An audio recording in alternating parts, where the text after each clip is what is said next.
केंद्रीय मंत्रिमंडळात संधीवरून राज्यात आरोप प्रत्यारोपांच्या फैरी झडत असताना केंद्रीय मंत्रिमंडळात मोठे फेरबदल होणार असल्याची माहिती आहे। हा विस्तार उद्याच होण्याची शक्यता व्यक्त करण्यात येते। या फेरबदलामध्ये अनेक दिग्गज मंत्र्यांना डच्चू दिला जाऊ शकतो, तर काही अत्यंत धक्कादायक आणि नवीन चेहऱ्यांची एंट्री होऊ शकते। या फेरबदलात कामगिरीच्या आधारावर आणि राजकीय दबावामुळे काही बड्या मंत्र्यांची मंत्रिमंडळातून गच्छंती होण्याची दाट शक्यता आहे। फेरबदलात कोणाला संधी मिळणार याबाबत अद्याप स्पष्टता नसली तरी काही नावांची जोरदार चर्चा सुरू आहे।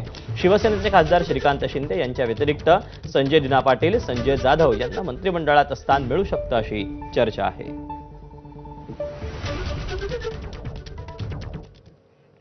एकीकडे केंद्रीय मंत्रिमंडळाचा विस्तार उद्या होणार आहे, त्यापूर्वी खासदार ओमराजे निंबाळकर मुख्यमंत्री देवेंद्र फडणवीसांच्या भेटीला पोहोचले होते।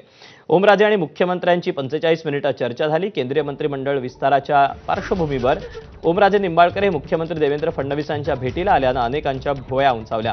ओमराजेंसोबत माजी मंत्री तानाजी सावंत आणि ॲडव्होकेट निलेश देशमुखही आहेत। त्यांच्या भेटीत नेमकी कोणती चर्चा झाली या संदर्भात अद्याप तपशील हाती आलेला नाही।